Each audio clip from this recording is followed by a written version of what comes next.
श्री गणेशाय नमः। लघु सिद्धांत कौमुदी के हल संधि प्रकरण के अंतर्गत पूर्व के पाठ में आप लोगों ने गमो हरस्वाद चिंगमुण नित्यम यह सूत्र पढ़ा। आज हम समः सुटी पढ़ने जा रहे हैं। यह प्रकरण आपस में बहुत मिला हुआ है। केवल समः सुटी यह जो सूत्र है इससे संबद्ध अनेकों सूत्र आएंगे। हम यहाँ मुख्यतः 4 प्रयोगों की सिद्धि करेंगे। पहला संस्कर्ता, दूसरा पुंसकोकिलः, तीसरा कांस्कान और चौथा नृम्पाहि। यह 4 प्रयोगों की सिद्धि में 4 मुख्य सूत्र आएंगे जो रू का विधान करेंगे। संस्कर्ता में सम उपसर्ग के म को रू करेगा समः सुटी। पुंसकोकिलः में पुम के म को रू करेगा पुमः खय्यम परे। कांस्कान में कान के न को रू करेगा का नाम रेडिते। और नृम्पाहि में नृन के न को रू करेगा नृन्पे। यही 4 सूत्र यहाँ मुख्य हैं। समः सुटी के आगे यदि आपको हल संधि समझनी है तो अपने मस्तिष्क में इन 4 सूत्रों को और इन 4 प्रयोगों को बहुत अच्छे से बैठा लीजिए। फिर से मैं कहता हूँ कि यह प्रकरण रू प्रकरण है। यहाँ पर रू आदेश होगा। किसे होगा? तो संस्कर्ता जब यह प्रयोग सिद्ध करेंगे तो सम के म को होगा। समः सुटी से सम के म को रू हो जाता है। पुंसकोकिलः बनाएंगे तो पुम के म को रू होता है पुमः खय्यम परे से। यदि कांस्कान बनाएंगे तो कान के न को रू होगा का नाम रेडिते से। और नृम्पाहि वाले रूप अगर बनाएंगे तो नृन्पे से नृन के न को रू हो जाएगा। यही 4 प्रयोग और यह 4 सूत्र दिमाग में अच्छे से बैठाइए। इसके बाद की जो प्रक्रिया है वो सब में लगभग एक जैसी है। तो हम पहले प्रारंभ करते हैं संस्कर्ता बनाना। संस्कर्ता में सम उपसर्ग है और डुकरी करणे धातु है। डुकरी करणे धातु में कर्ता शब्द जब बना तो उसके पूर्व में सुट का आगम हो गया। आगे चल के आप लोग एक सूत्र पढ़ेंगे, सम परिभ्याम करोतौ भूषणे, इससे सुट होता है। तो सम धन स्कर्ता यह स्थिति है। सम धन स्कर्ता, सम में यह सम उपसर्ग है और परे जो स्कर्ता है इसमें जो दंत स दिखाई दे रहा है आधा स, यह सुट है। यह सुट किससे हुआ है? सम परिभ्याम करोतौ भूषणे से हुआ है। अब सूत्र देखिए समः सुटी। यह कह रहा है समो रुह सुटी, सम को रू हो जाए सुट परे रहने पर। तो सम को तो रू नहीं होगा, अलोन तस्य से सम के म को रू होगा। तो अर्थ यह हुआ सम के मकार के स्थान पर रू आदेश हो जाता है, सुट परे होना चाहिए। सम धन स्कर्ता में सम के मकार को रू हो जाए, परे सुट है स्कर्ता में दंत स। तो सम के म को रू हो गया तो स्थिति क्या हुई? स रू स्कर्ता, म को रू हो चुका। अब 2 सूत्र आ रहे हैं। पहला आया अत्र अनुनासिकः पूर्वस्य तुवा और दूसरा अनुनासिकात् परोनुस्वारः। पहला जो अत्र अनुनासिकः पूर्वस्य तुवा है यह सूत्र कह रहा है अत्र रूप प्रकरणे रोह पूर्वस्य अनुनासिको वा। इस रू के प्रकरण में जो रू से पूर्व वर्ण है उसको अनुनासिक हो जाता है। इस रू के प्रकरण का अर्थ ये हुआ, यह सूत्र है रू करने वाला समः सुटी 8वें अध्याय के 3य पाद का। एक रू प्रकरण 8वें अध्याय के 2रे पाद में भी चलता है, वह है सजुसो रू वाला रू। और कहीं के रू की यह बात नहीं करता। 8वें अध्याय के 3रे पाद में जब रू होगा तो यहाँ की यह बात कह रहा है मतु असो रू संबुद्धौ छंदसी। ये 3य पाद का प्रथम सूत्र है 8वें अध्याय का। इस रू के प्रकरण में रू के पूर्व में जो भी वर्ण है उसको अनुनासिक हो जाता है विकल्प से। समः सुटी, सम के म को रू किया। रू के पूर्व में वर्ण कौन है? स में अ, इसको अनुनासिक हो जाए विकल्प से तो ठीक है। स रू स्कर्ता में स के अ को हमने अनुनासिक कर दिया। अनुनासिक का अर्थात ऊपर चंद्रबिंदी लगा दी, लेकिन विकल्प से हुआ। जिस समय नहीं हुआ उस समय क्या हो? तो अगला सूत्र आ गया अनुनासिकात् परोनुस्वारः, अनुनासिक को छोड़ करके जिस पक्ष में अनुनासिक नहीं हुआ है उस पक्ष में रू से पूर्व को अनुस्वार का आगम हो जाता है। अर्थात एक बार अत्रानुनासिकः पूर्वस्य तुवा यहाँ पर अनुनासिक किया और दूसरे पक्ष में जब अनुनासिक नहीं हुआ तो अनुनासिका परोनुस्वार से वहाँ अनुस्वार हो गया, अर्थात ऊपर केवल बिंदी लग गई। तो एक बार स के ऊपर चंद्र बिंदी और एक पक्ष में अनुस्वार वाला केवल बिंदी, तो दो पक्ष हैं, एक अनुनासिक पक्ष और एक अनुस्वार पक्ष, इसलिए दो प्रयोग सिद्ध होगा। तो जिस समय अनुनासिक पक्ष है उसे देखते हैं। स रूस कर्ता, यहाँ पर रू का क्या करें, इस रू में उकार की संज्ञा हो जाएगी उपदेश जनुनासिक इत से और उसका लोप हो गया तस्य लोपः से, तो स रस कर्ता।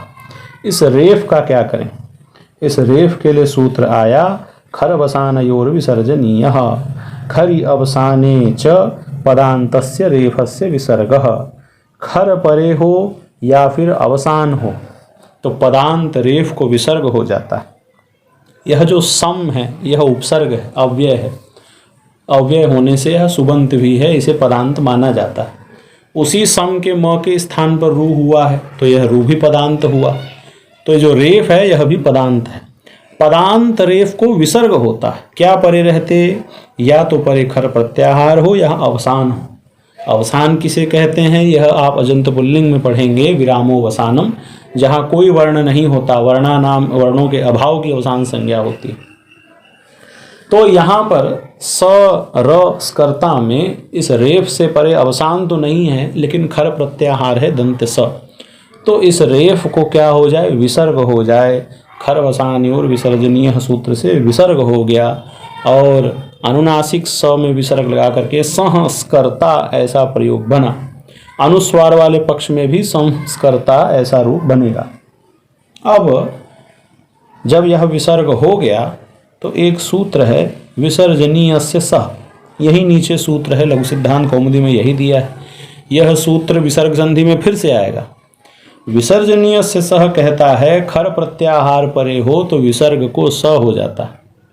ठीक है, विसर्ग है यहाँ पर, उससे परे खर प्रत्याहार है दंत स, इस विसर्ग को क्या हो जाए, स हो जाए तो संस्कर्ता बन ही जाएगा, दो सकार वाला रूप बन जाएगा। लेकिन विसर्जनीय से सह से यदि हम इस विसर्ग को स करें तो एक वहाँ सूत्र आप पढ़ेंगे वाशरी।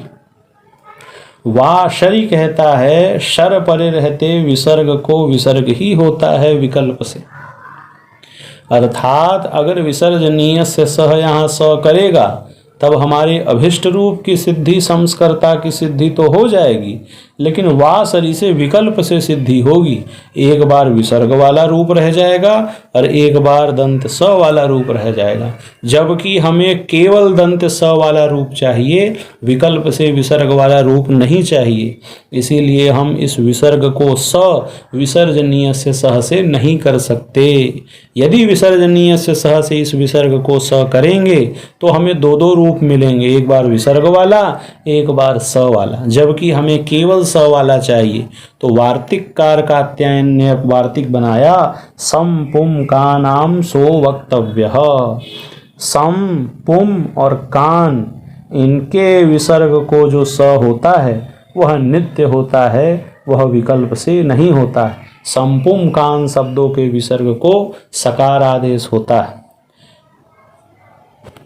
अतः खरवसान्योर विसर्जनीय से जो विसर्ग हुआ उसको स करने के लिए वार्तिक आया संपुम का नाम सो वक्तव्य है, उससे स करके संस्कर्ता प्रयोग सिद्ध हो गया और एक बार अनुनासिक वाला संस्कर्ता यह प्रयोग भी बना। बहुत अच्छे से इसे आप हृदयंगम कर लें, फिर से सुन ले। सम धंस करता है, यहाँ सम के म को रू कौन किया, समह सुटी, तो स रूस करता। रू प्रकरण में दो चीजें होंगी, एक बार पूर्व को अनुनासिक होगा और एक बार पूर्व को अनुस्वार होगा। तो जिस समय अनुनासिक हुआ उस समय सम रूस करता, जिस समय अनुस्वार हुआ सम रूस करता बना। रू में उकार की संज्ञा रेफ को विसर्ग हुआ खरबसानी और विसर्जनीय से, इस विसर्ग को स करना है। सूत्र है विसर्जनीय से सह, लेकिन उससे हम नहीं कर सकते। यदि उससे हम विसर्ग को स करेंगे तो वासरी से हमको विकल्प से विसर्ग वाला रूप भी बनाना पड़ेगा। हमें नित्य स वाला रूप चाहिए, इसलिए वार्तिक आया संपुम का नाम सो वक्तव्य, और इस वार्तिक से यहाँ विसर्ग को स होके संस्कर्ता ऐसा प्रयोग बन गया। वही प्रक्रिया अब पुम धन कोकिलह में भी है, हमें बनाना है पुम्स कोकिलह। सम के म को रू किया था समह सुटी, पुम के म को रू कौन करेगा? तो सूत्र आया पुमः खय्यम परे। पुमः षष्ठी का एक वचन है, लिखा अम्परे खई पुमो रुह स्यात्। अम्परक खय प्रत्याहार परे हो तो पुम के म को रू हो जाता है। पुम के म को रू कब होगा? जब उससे परे खय प्रत्याहार हो। लेकिन खय प्रत्याहार ऐसा वैसा नहीं, उस खय के बाद में अम प्रत्याहार भी होना चाहिए। तो अम प्रत्याहार पर में है जिसके, ऐसा खय प्रत्याहार परे होना चाहिए। उदाहरण देखिए, पुम धन कोकिलः, यहाँ पर पुमांस चासौ कोकिलश्च इति विग्रह, ऐसा विग्रह था, कर्मधारय समास है।